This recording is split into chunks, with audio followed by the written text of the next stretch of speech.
senhora não precisa mais daquele lugar enorme, mãe. O Rogério merece uma vida digna. Ele precisa mais do que a senhora. A voz da minha filha, Tatiane, soou pelo microfone, cortando o barulho da festa como uma faca. Estávamos no aniversário de 48 anos do meu genro, Rogério, e o ar de repente ficou pesado, gelado. 50 pares de olhos se viraram para mim, esperando minha reação. Meu coração, que batia no ritmo da música animada segundos antes, parou. O apartamento da Rua das Flores, o suor de uma vida inteira com meu falecido Antônio, sendo oferecido como um presente de aniversário em um discurso público. E o pior, eu era a última a saber. Meu nome é Cecília, e essa foi a humilhação que minha própria filha me fez passar para tentar arrancar de mim a única coisa que me restou. Naquele momento, eu não senti só a vergonha, senti o chão desaparecer sob os meus pés. O que você faria no meu lugar? Ouça a minha história até o fim e me diga. O que você teria feito no meu lugar?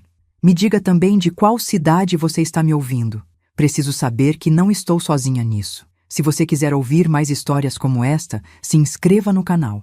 A festa acabou, mas o silêncio que ficou na minha casa era 1000 vezes pior do que o barulho. Voltei de táxi, sem me despedir de ninguém. Não conseguia olhar na cara da minha filha, muito menos na do meu genro. Sentei no meu sofá, o mesmo sofá onde Antônio e eu sentamos para assistir novela por 30 anos, e o eco das palavras de Tatiane ainda zumbia na minha cabeça. O Rogério merece uma vida digna. E eu? Eu não merecia? A dor no meu ombro, onde meu corpo bateu na parede, era uma pontada aguda que me lembrava que aquilo não foi um pesadelo. Foi real. Minha própria filha me agrediu na frente de todo mundo, por causa de um apartamento. Por causa de paredes e um teto que eu e o pai dela levantamos com o suor do nosso rosto. Eu olhava para os móveis, para os porta-retratos com o sorriso do meu falecido marido e sentia um frio na espinha. Aquele lugar, que sempre foi meu porto seguro, de repente parecia um território estranho e perigoso. Meu apartamento nunca foi um luxo. Cada canto dele tem uma história de sacrifício. Lembro do cheiro de cimento fresco quando Antônio chegava do trabalho, com as mãos calejadas, mas com um sorriso no rosto. Falta pouco, Cissa. Falta pouco para a gente ter o nosso canto. Nós não viajávamos, não comprávamos roupas de marca, não jantávamos fora. O dinheiro ia todo para o material de construção, para os acabamentos. Tatiane nasceu quando ainda morávamos de aluguel, e o sonho do apartamento era também o sonho de dar um futuro seguro para ela. Ela não se lembra disso, claro. Para ela, essas paredes são só um imóvel valioso, um número numa conta bancária. Para mim, são a materialização do amor e do esforço de uma vida inteira. Antônio me fez prometer, no seu leito de morte, que eu nunca abriria mão da minha segurança. E agora, a pessoa que eu mais amava no mundo queria tirar isso de mim. Na manhã seguinte, o telefone tocou. Era ela. A voz de Tatiane não tinha um pingo de arrependimento. Pelo contrário, era fria, calculada. Mãe, espero que a senhora tenha se acalmado. Fez um escândalo desnecessário ontem. Deixou todo mundo constrangido. Eu não consegui responder. O que se diz para uma filha que te acusa de criar um problema depois de te humilhar e agredir? Ela continuou, dizendo que eu estava muito emotiva, que não entendia as coisas direito. O Rogério só quer o nosso bem, o seu bem. Um lugar menor seria mais seguro para a senhora. Cada palavra era uma faca girando na ferida. Ela não estava pedindo, estava me culpando por reagir à crueldade dela. Desliguei o telefone com as mãos tremendo.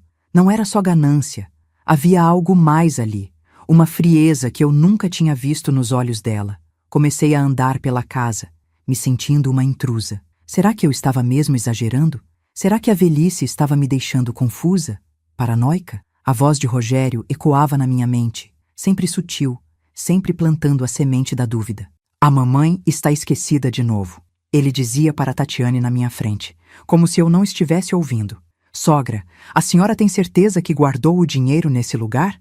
Pequenas coisas que sozinhas não pareciam nada, mas juntas formavam um tecido de manipulação que eu só agora começava a enxergar.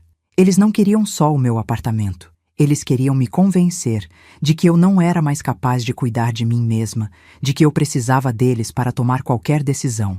Queriam que eu entregasse minha vida, minha dignidade, junto com a chave da minha casa. Foi então que comecei a notar os detalhes. Eu sempre fui uma mulher detalhista, coisa de costureira. Meus bibelôs na estante, eu sabia a posição exata de cada um. O anjinho de porcelana que Antônio me deu estava virado para a esquerda, e eu sempre o deixava virado para a frente. A gaveta da minha cômoda, onde guardo minhas joias, estava 1 milímetro aberta. Coisas pequenas, quase imperceptíveis. Eu tinha certeza de que não tinha deixado assim. Uma sensação gelada percorreu meu corpo. Alguém esteve mexendo nas minhas coisas. Não era a primeira vez que eu sentia isso, mas antes eu sempre afastava o pensamento, achando que era coisa da minha cabeça. Agora, depois da festa, tudo parecia se encaixar de uma forma terrível. A paranoia não era mais só um sentimento, ela estava ganhando forma, se tornando uma certeza assustadora. O que estava acontecendo naquela casa? Aquele lugar, que sempre foi sinônimo de paz, agora parecia cheio de sussurros e sombras. O assoalho rangia no andar de cima e meu coração disparava. O vento batia na janela e eu pulava de susto, achando que alguém estava tentando entrar. Eu me sentia vigiada, cada passo meu monitorado. A noite se tornou minha inimiga. Eu trancava a porta 3, 4 vezes e ainda assim não me sentia segura. Deitava na cama e ficava de olhos abertos, ouvindo cada ruído da rua, imaginando o pior. Eles tinham a chave. Tatiane tinha uma cópia desde que o pai morreu, para emergências. Que tipo de emergência ela estava planejando? Eu estava ficando louca ou eles estavam tentando me enlouquecer de propósito? A dúvida era uma tortura, um veneno lento que me consumia por dentro. Lembrei de uma conversa, uns meses atrás. Rogério, com aquele sorriso falso que nunca chegava aos olhos, sugeriu que eu fizesse uma procuração em nome de Tatiane. É só para facilitar as coisas, sogra. Pagar suas contas, resolver coisas no banco. A senhora não precisa mais se preocupar com essa burocracia. Na época, pareceu um gesto de cuidado. Agradeci, disse que ainda dava conta do recado. A insistência dele me deixou com uma pulga atrás da orelha, mas eu ignorei. Agora, essa lembrança voltava com uma força assustadora. Não era cuidado, era controle. Eles estavam, passo a passo, tentando me anular, me transformar em uma incapaz, uma velha senil que não podia mais responder por si. O plano deles era muito maior e mais antigo do que eu imaginava. A humilhação na festa não foi o começo, foi apenas a cartada final e desesperada. Fui até a parede da sala, no lugar exato onde meu corpo se chocou. Passei os dedos pela superfície fria e senti uma pequena irregularidade na pintura, uma marca quase invisível. A dor no meu ombro latejou, como um lembrete constante da violência que sofri. Aquela marca na parede era a prova de que eu não estava louca, de que a agressão foi real, de que a maldade deles era real. Olhar para aquela pequena rachadura me deu uma clareza que eu não sentia há muito tempo. A confusão e o medo começaram a dar lugar a outra coisa, uma raiva fria, silenciosa. Uma raiva que vinha do fundo da alma, da memória de cada tijolo que Antônio assentou, de cada noite que passei em claro na máquina de costura para dar um futuro melhor para a minha filha, a filha que agora queria me destruir. A imagem do meu Antônio veio nítida na minha mente. Ele, com seu jeito simples e protetor, nunca permitiria que isso acontecesse. Você é mais forte do que pensa, Cissa, ele sempre me dizia. E era verdade. Eu sobrevivi à pobreza, trabalhei de sol a sol, perdi o amor da minha vida e continuei de pé. Eu não ia desmoronar agora. Não ia deixar que um genro falastrão e uma filha ingrata apagassem a minha história. A tristeza ainda estava lá, pesada no meu peito, mas agora ela tinha uma companheira, a determinação. Eles me subestimaram. Acharam que eu era uma velhinha frágil e assustada que podiam manipular e descartar. Mas a costureira que passou a vida unindo retalhos para criar algo forte e bonito também sabia encontrar o fio solto, a costura mal feita, o defeito escondido no tecido. Eu precisava de respostas, e não ia conseguir nenhuma delas chorando no meu sofá. Parei de andar de um lado para o outro, respirei fundo, sentindo o ar encher meus pulmões como se fosse a primeira vez em dias. Olhei ao redor, para o meu apartamento, para o meu santuário. Era meu. E ia continuar sendo meu. A pergunta que não saía da minha cabeça desde a festa era: Por quê? Por que tanto desespero? Por que a pressa, a violência? Não era só ganância, eu sentia isso. Havia algo mais, algo que eles estavam escondendo desesperadamente. E eu, Cecília, a costureira aposentada que eles achavam que estava com um pé na cova, ia descobrir o que era, sozinha. Eu não podia confiar em mais ninguém. A partir daquele momento, eu não era mais a vítima. Eu era a investigadora da minha própria vida. Minha primeira atitude foi fazer um café bem forte. A cafeína não ia me dar coragem, mas pelo menos ia espantar o sono e a confusão que teimavam em nublar minha mente. Com a xícara quente entre as mãos, comecei a andar pela casa, não mais como uma prisioneira assustada, mas como a dona que inspeciona cada canto do seu território. Meu olhar de costureira, treinado por décadas para achar o menor defeito no tecido, a costura torta, a linha de cor errada, agora procurava por outra coisa. Um fio solto na mentira que minha filha e meu genro estavam tecendo ao meu redor. Eu sabia que eles eram descuidados. A arrogância sempre deixa rastros, sempre pensa que ninguém está prestando atenção. E eu ia encontrar esses rastros um por um.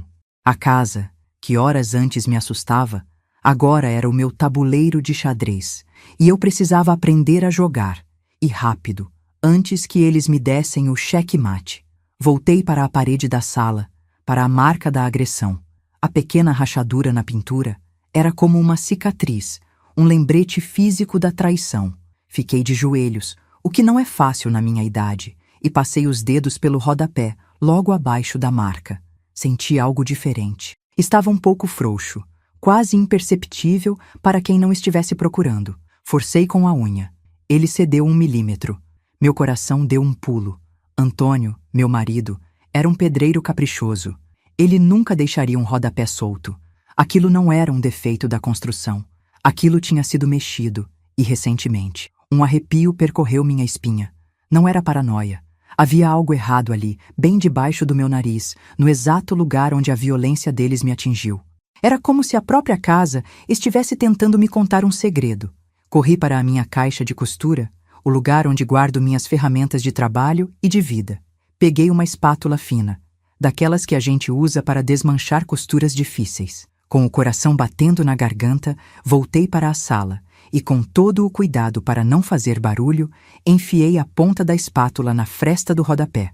Forcei devagar, sentindo a madeira ranger baixinho. Com um estalo seco, a peça se soltou, revelando um buraco escuro na parede, um compartimento oco, escondido.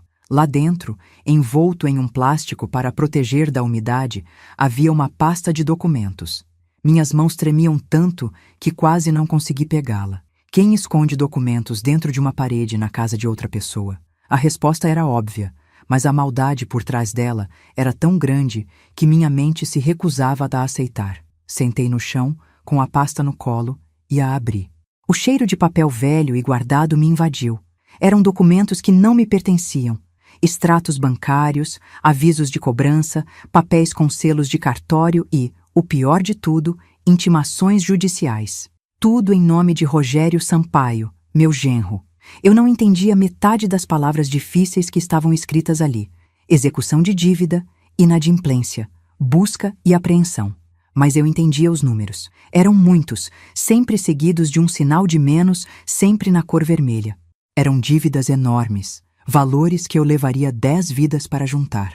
Aquele sorriso fácil, as roupas caras, o carro do ano, era tudo uma farsa construída sobre um castelo de areia que agora estava desmoronando, e eles queriam usar o meu apartamento, o meu suor, para tapar o buraco. O desespero deles na festa agora fazia sentido. Não era só ganância, era pânico. Eles não queriam o apartamento para ter uma vida digna. Eles precisavam dele para não perder tudo, talvez até a liberdade. A violência de Tatiane não foi um impulso, foi o ato de uma animal acuado, disposto a qualquer coisa para sobreviver. E eu estava no caminho. Fechei a pasta, sentindo um frio que não vinha da janela aberta. Eu estava lidando com gente perigosa, gente que não tinha mais nada a perder. Coloquei o rodapé de volta no lugar com o máximo de cuidado, garantindo que parecesse intocado. Eu tinha uma prova, uma arma, mas não sabia como usá-la. Eu era só uma costureira aposentada contra um consultor financeiro e a minha própria filha. Como eu poderia lutar essa guerra sozinha? Precisei de um dia inteiro para digerir a descoberta. Andava pela casa segurando aquele segredo como se fosse uma bomba prestes a explodir. A cada carro que passava na rua, meu coração gelava, pensando que poderiam ser eles, vindo verificar se o esconderijo continuava seguro. Eu não podia confiar em ninguém. Meus amigos conheciam Tatiane, iam achar que era implicância de sogra, coisa de velha caduca. Ligar para a polícia? Com que prova? Um monte de papéis que eu roubei de um buraco na parede? Eles diriam que eu estava louca, que eu tinha inventado tudo. Eu precisava de ajuda, mas de alguém de fora. Alguém que não tivesse ligação emocional com a minha família. Alguém que olhasse para aqueles papéis e visse apenas os fatos, os números, a verdade nua e crua. Foi então que me lembrei do Sr. Afonso, do 302. Um senhor viúvo, muito discreto, que tinha sido contador a vida inteira. Nós nos cumprimentávamos no elevador, trocávamos algumas palavras sobre o tempo. Ele tinha perdido a esposa há uns 2 anos, e eu via nos olhos dele a mesma solidão que às vezes me visitava. Ele era um homem de números, de lógica. Talvez ele pudesse me ajudar a decifrar aquele quebra-cabeça de extratos e cobranças. Mas como pedir uma coisa dessas? Bom dia, vizinho. O senhor poderia dar uma olhada nos documentos que eu achei escondidos na minha parede e que provam que meu genro é um criminoso? A ideia parecia absurda, perigosa. E se ele se assustasse e contasse para alguém? E se ele achasse que eu estava delirando? O medo de ser desacreditada era quase tão grande quanto o medo do meu genro. Mas a alternativa era pior. Ficar parada, esperando o próximo ataque deles. Respirei fundo, peguei a pasta e a escondi dentro de um saco de retalhos. Fui até a porta, parei com a mão na maçaneta por uns 5 minutos, criando coragem. Finalmente, saí e bati na porta do 302. O som ecoou no corredor silencioso e pareceu o barulho mais alto do mundo.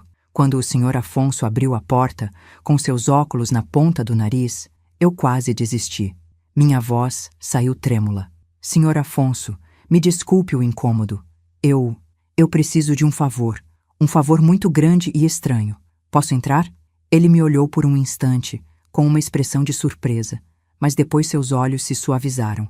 Ele viu o meu desespero. Claro, dona Cecília. Entre, por favor. Aceita um café? Sentada na sala dele, que era impecavelmente arrumada, comecei a contar a história. Comecei pela festa, pela humilhação, pela agressão. Vi a compaixão no rosto dele. Depois, com as mãos ainda tremendo, tirei a pasta de dentro do saco de retalhos e coloquei sobre a mesa de centro. Eu achei isso, escondido na minha parede. A cada palavra, eu sentia o peso saindo das minhas costas. Falar em voz alta tornava tudo mais real, mas também mais administrável. Eu não estava mais sozinha com aquele monstro. Sr. Afonso não me interrompeu nenhuma vez. Apenas ouviu, com uma atenção que eu não recebia há anos. Quando terminei, o silêncio na sala era pesado.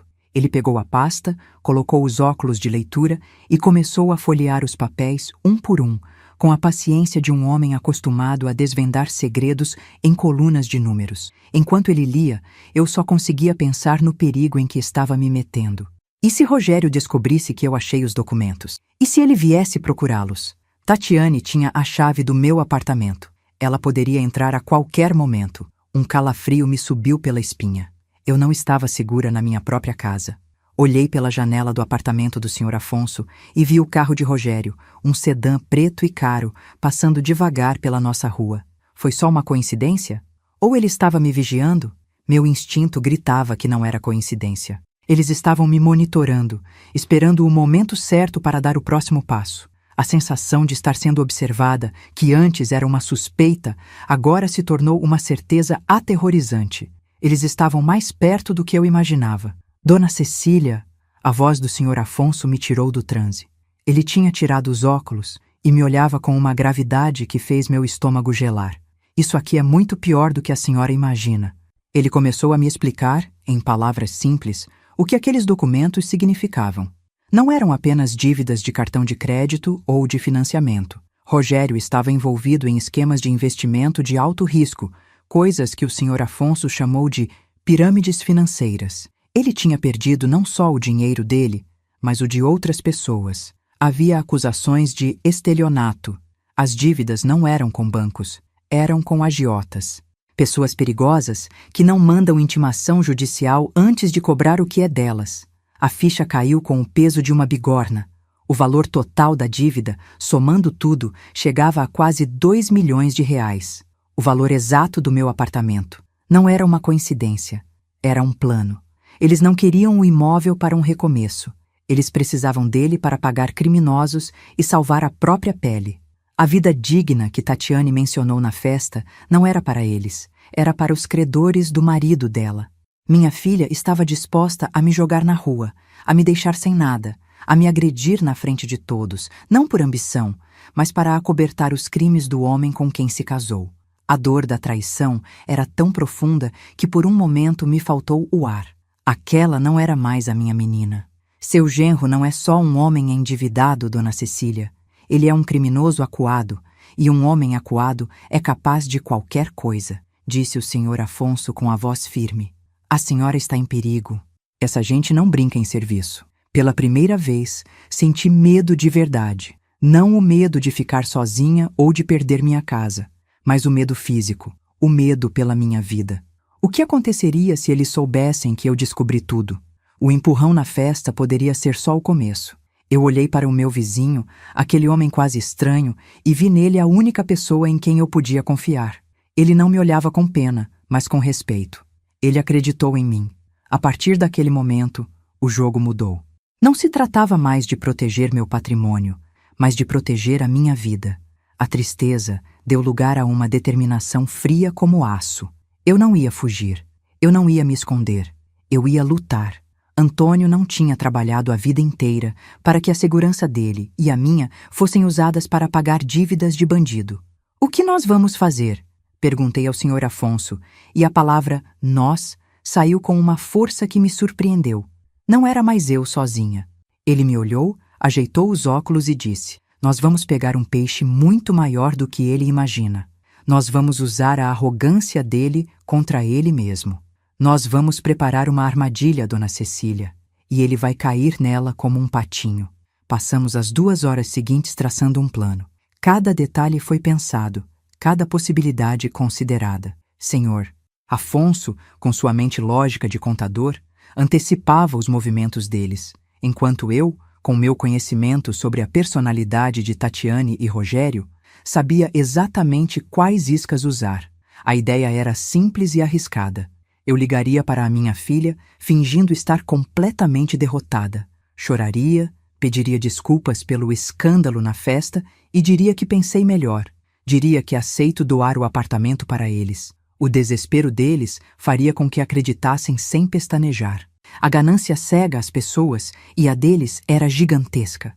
O convite seria para eles virem até a minha casa para conversar sobre os detalhes da doação e assinar uns papéis iniciais que meu suposto novo advogado teria preparado.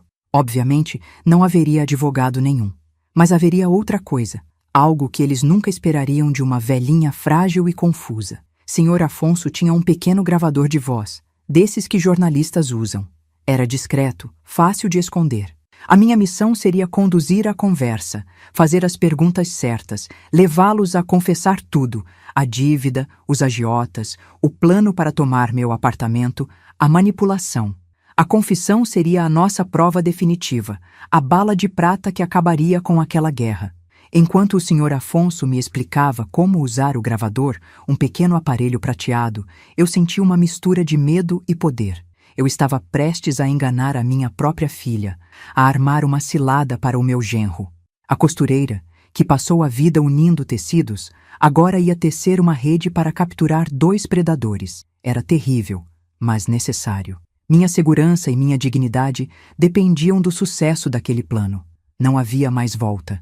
A guerra estava declarada, e a batalha final seria travada no meu território, na minha sala, nos meus termos. Eu não estava mais reagindo, eu estava atacando.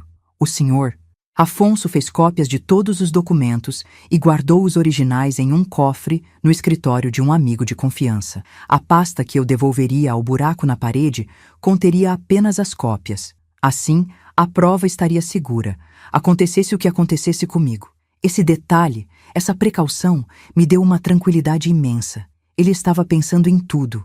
Ele não era apenas um aliado, era um estrategista, um general improvável para o meu pequeno exército de uma mulher só. Ele me ensinou a ligar e desligar o gravador com um único toque, sem precisar olhar. Praticamos várias vezes, até que o movimento se tornou natural. Voltei para o meu apartamento me sentindo outra pessoa. A casa não parecia mais assombrada, parecia um palco, e eu era a diretora da peça que estava prestes a começar. Coloquei as cópias dos documentos de volta na pasta, a pasta de volta no buraco e o rodapé de volta no lugar. Tudo exatamente como estava antes. Limpei qualquer vestígio da minha investigação. A adrenalina corria nas minhas veias. O medo ainda estava lá, um nó gelado no fundo do estômago, mas a determinação era maior. Eles me subestimaram. Acharam que eu era um obstáculo fácil de remover. Mal sabiam eles que estavam lidando com uma mulher que aprendeu a vida inteira que a paciência e a atenção aos detalhes são as armas mais poderosas que existem. No dia seguinte, o telefone tocou. Era Tatiane. A voz dela era impaciente, como sempre. E então, mãe, já pensou na nossa conversa? O Rogério está precisando de uma resposta. A frieza dela me atingiu como um tapa, mas eu não vacilei. Respirei fundo, lembrei do plano e deixei minha voz embargar. Forcei um soluço. Filha, me perdoa. Eu fui egoísta. Você tem razão. Eu quero ajudar vocês. Houve um silêncio do outro lado da linha. Eu podia quase ouvi-la trocando um olhar vitorioso com o marido. A isca tinha sido mordida. Que bom que a senhora entendeu, mãe. Fico feliz que tenha caído em si, disse ela, sem um pingo de calor na voz. A palavra cair soou irônica. Eu pensei em tudo. Continuei, seguindo o roteiro.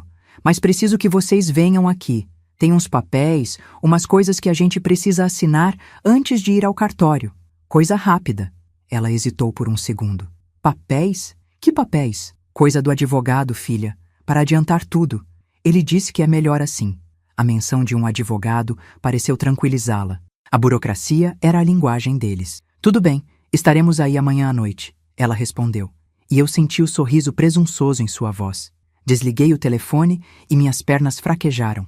Sentei no sofá, com o coração disparado. A armadilha estava montada. Eles viriam direto para ela, cegos pela ganância e pela certeza da vitória. Amanhã à noite, tudo estaria acabado, de um jeito ou de outro. Olhei para o meu broche preferido, um pequeno camafeu que Antônio me deu, que ficava sempre preso na minha blusa. Era ali que o pequeno gravador ficaria escondido. O presente do meu falecido marido, que sempre simbolizou proteção, agora seria a minha arma secreta. A justiça para o nosso sacrifício estava a um passo de distância. Passei o resto do dia em um estado de alerta máximo.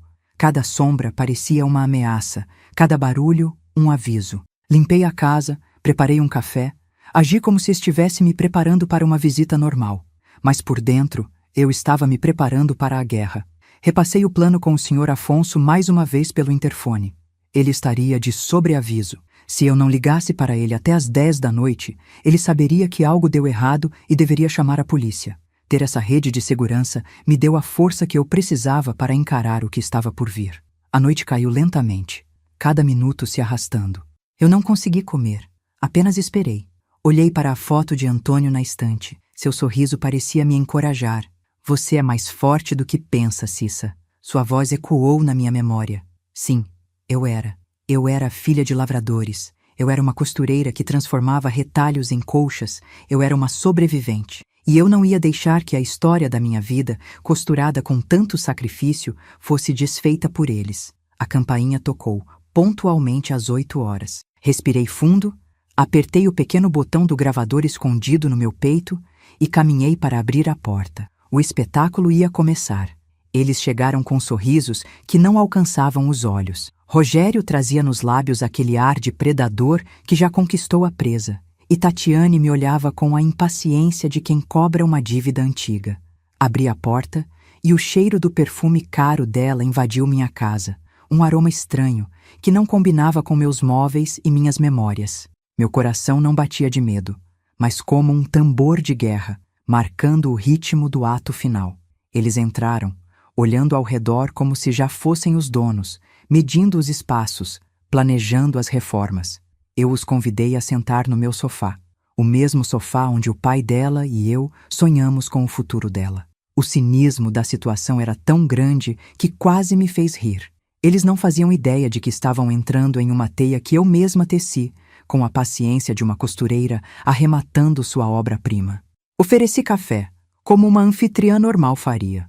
Tatiane recusou com um gesto de mão impaciente. Rogério, por outro lado, aceitou, mas seus olhos não paravam de se mover pela sala. Então, sogrinha, onde estão os papéis que o seu advogado preparou? Vamos agilizar isso. Tempo é dinheiro, como a senhora sabe. A arrogância dele era quase palpável. Ele me tratava como uma criança, uma peça no jogo dele que finalmente tinha concordado em se mover para a casa certa. Minha filha não disse uma palavra, apenas cruzou os braços com uma expressão dura, como se estivesse me fiscalizando, garantindo que eu não voltaria atrás na minha decisão sensata. Eles estavam tão seguros da vitória, tão cegos pela ganância, que não perceberam a calma perigosa que havia se instalado em mim. A velhinha assustada e confusa da festa não existia mais.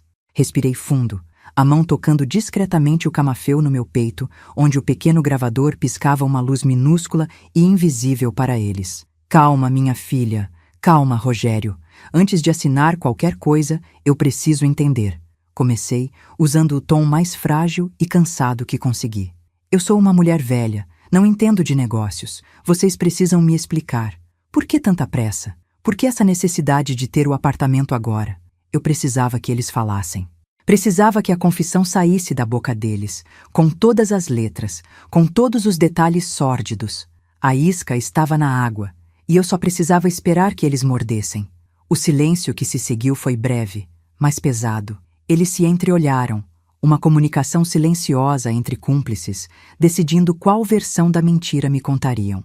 Rogério sorriu, aquele sorriso ensaiado de vendedor. É o mercado, sogra. Uma oportunidade única de investimento que apareceu. Com o valor do apartamento, podemos triplicar o patrimônio da família em menos de um ano. É para o futuro de todos nós, inclusive o seu. Era uma mentira tão lisa, tão bem contada, que quase soava como verdade. Tatiane completou, com um tom de reprovação. A senhora complica tudo, mãe. Em vez de agradecer, fica fazendo perguntas. É simples. A gente precisa do dinheiro agora. O Rogério sabe o que faz.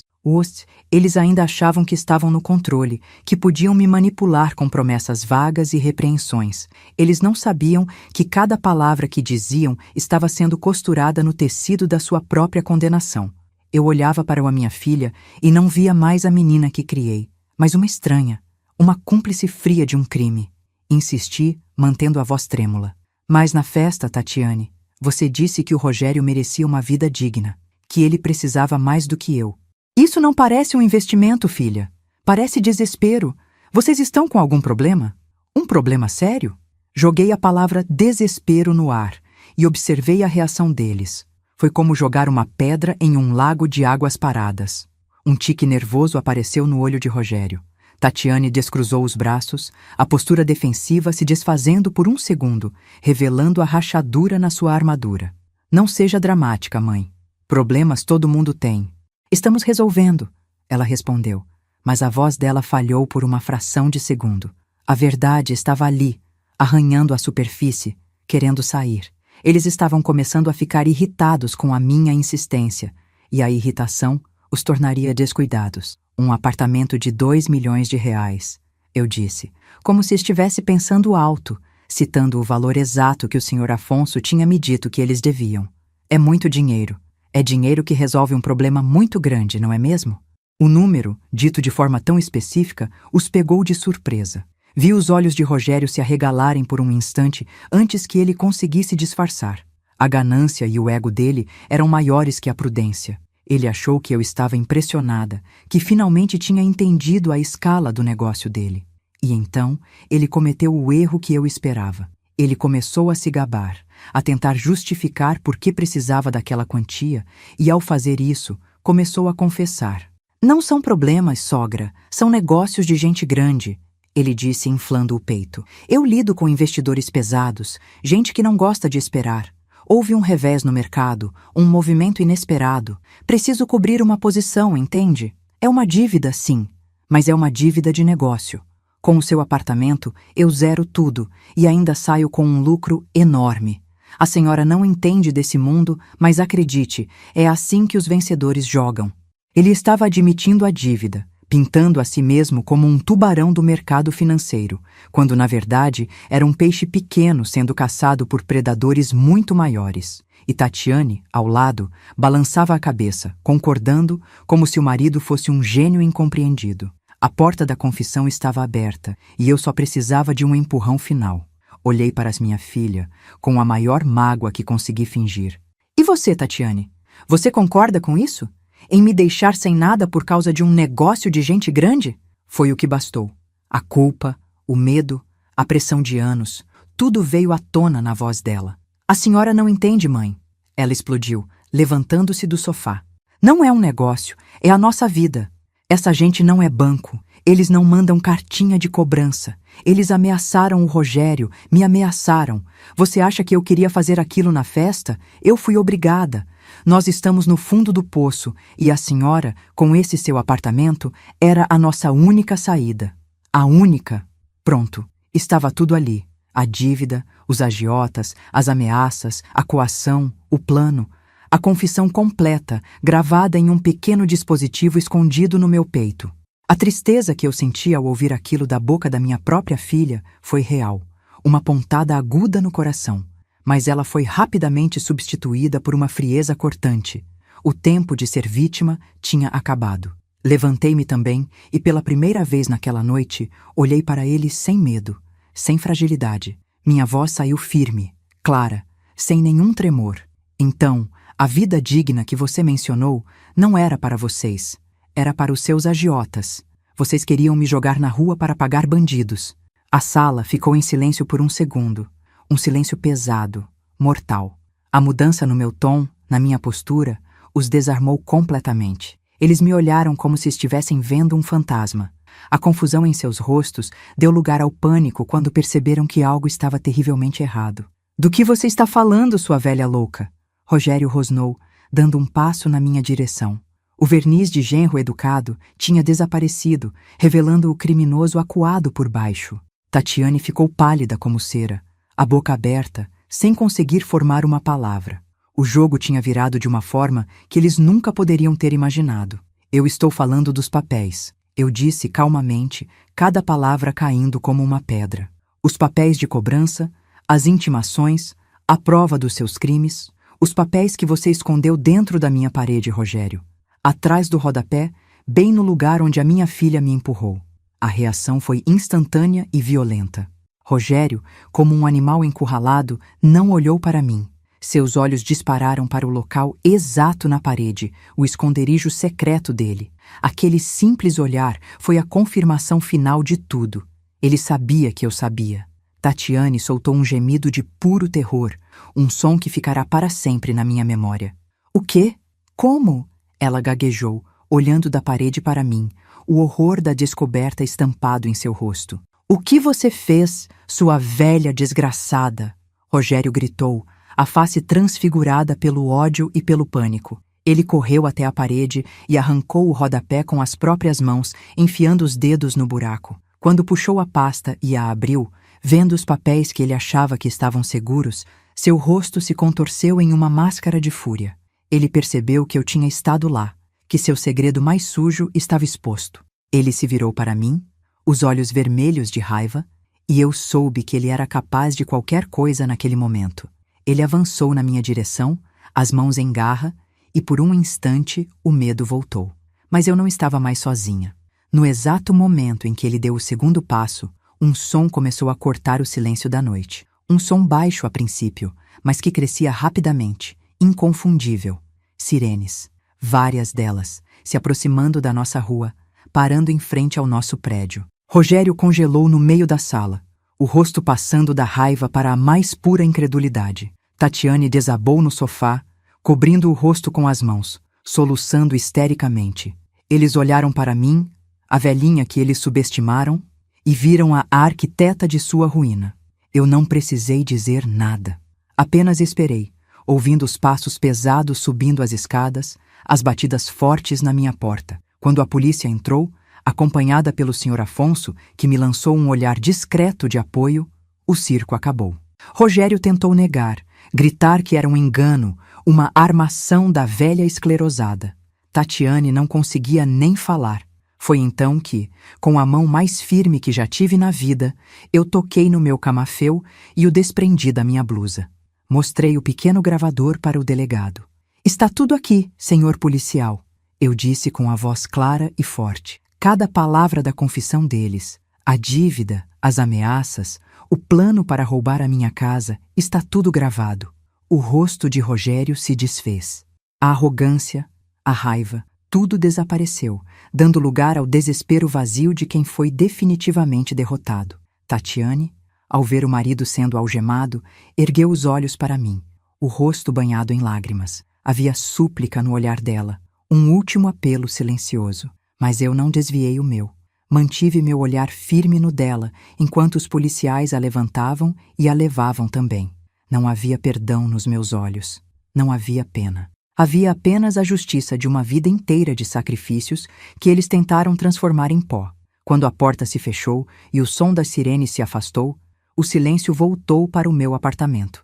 Mas desta vez era um silêncio de paz. Eu estava segura.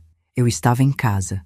Depois que a porta se fechou e as sirenes desapareceram na distância, a primeira coisa que senti não foi alívio, mas um silêncio ensurdecedor.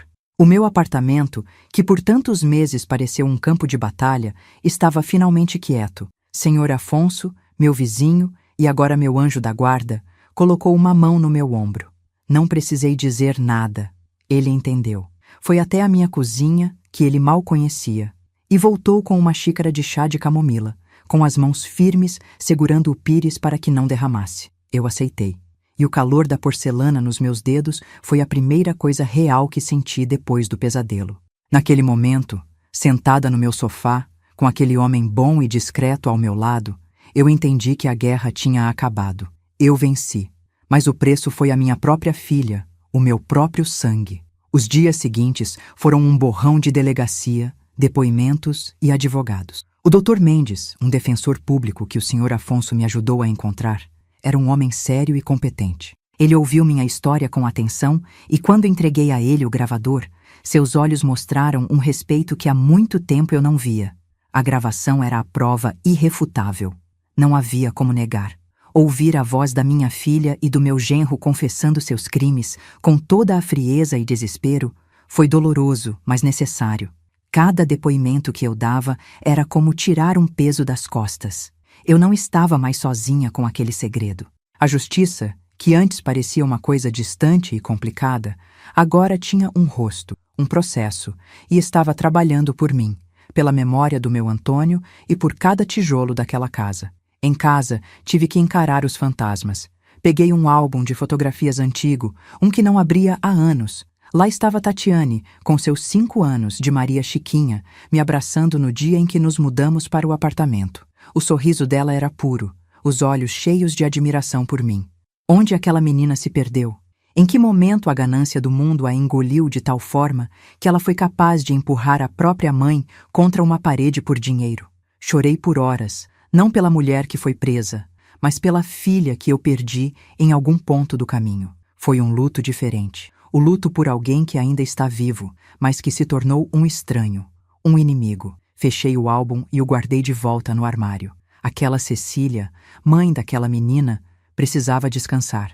O julgamento não demorou tanto quanto eu imaginava. Com a confissão gravada e os documentos das dívidas e dos agiotas que o Sr. Afonso organizou como ninguém, a defesa deles desmoronou.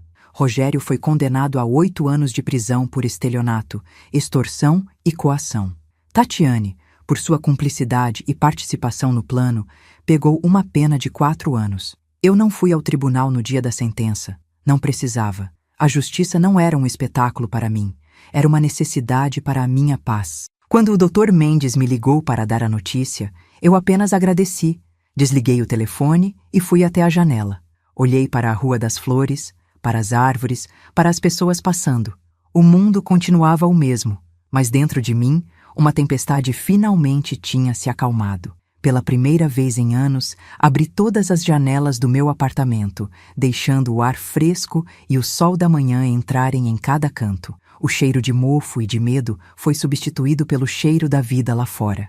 Chamei um marceneiro e pedi que ele consertasse o rodapé da sala, não para esconder o buraco, mas para curar a ferida da casa. Vi o homem trabalhar, lixando, pregando, pintando, e cada martelada era como uma batida de um coração novo para o meu lar. Quando ele terminou, a parede estava lisa, perfeita, como se nada tivesse acontecido. Mas eu sabia. A cicatriz estava lá, invisível, um lembrete de que eu fui mais forte que a maldade que tentou me derrubar no meu próprio santuário. A casa estava segura. E eu também. As notícias correm rápido em um prédio. Alguns vizinhos me olhavam com pena, outros com curiosidade, mas a maioria, depois que a história se espalhou pelos corredores, passou a me tratar com um respeito novo. Um bom dia mais caloroso, uma ajuda para carregar as sacolas do mercado, um sorriso no elevador.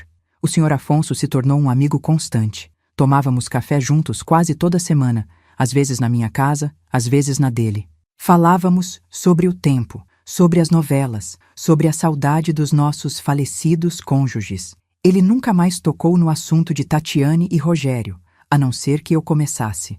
Ele me deu espaço para respirar, para me curar no meu tempo, e essa amizade inesperada foi um bálsamo para a minha alma ferida. Certo dia, sentada com o Sr. Afonso na minha varanda, olhando as plantas que eu tinha voltado a cultivar, eu finalmente disse o que estava no meu coração.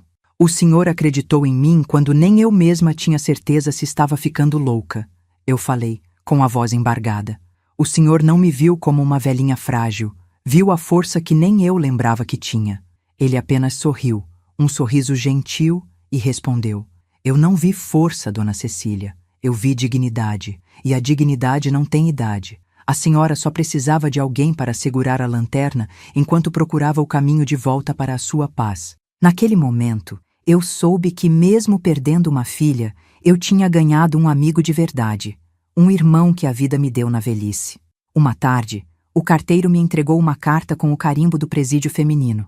Meu coração gelou por um instante. Era dela. Fiquei olhando para o envelope por quase 1 hora, sentada na minha poltrona. Uma parte de mim, a mãe, queria abrir, queria ler, talvez em busca de um pingo de arrependimento. Mas a outra parte, a mulher que sobreviveu, sabia que ali dentro só haveria desculpas, manipulação ou acusações. Eu não precisava mais daquele veneno na minha vida. Levantei, caminhei até o triturador de papel que comprei para me livrar de contas antigas e, sem hesitar, coloquei a carta ali. O barulho do papel sendo picado em 1000 pedaços foi o som da minha liberdade final. O passado estava, de fato, no passado. Hoje, minha vida é simples, mas é minha. Voltei para a minha máquina de costura, não por obrigação, mas por prazer. Faço pequenas colchas de retalhos e dou de presente para os netos dos meus vizinhos. O apartamento da Rua das Flores não é mais um prêmio a ser disputado ou uma fortaleza a ser defendida. É simplesmente o meu lar, o lugar onde a memória do meu Antônio vive em paz e onde eu, Cecília, a costureira, a sobrevivente, posso finalmente descansar. A justiça não me devolveu a filha que eu amava, mas me devolveu algo talvez mais precioso, a mim mesma, minha segurança, minha dignidade e, acima de tudo, a minha paz de espírito. E isso, dinheiro nenhum no mundo pode comprar. A jornada foi a mais dura da minha vida, e a ferida da traição talvez nunca cicatrize por completo. Mas hoje, quando olho no espelho, não vejo uma vítima. Vejo uma mulher de 74 anos que enfrentou o que havia de pior e saiu do outro lado, de cabeça erguida. Aprendi que a verdadeira força não está em nunca cair, mas em saber como se levantar, mesmo quando quem te empurra é o seu próprio sangue. A justiça pode tardar, pode ser dolorosa, mas ela chega para quem tem a coragem de lutar por ela. Se essa virada te trouxe alívio, escreve justiça nos comentários e compartilha.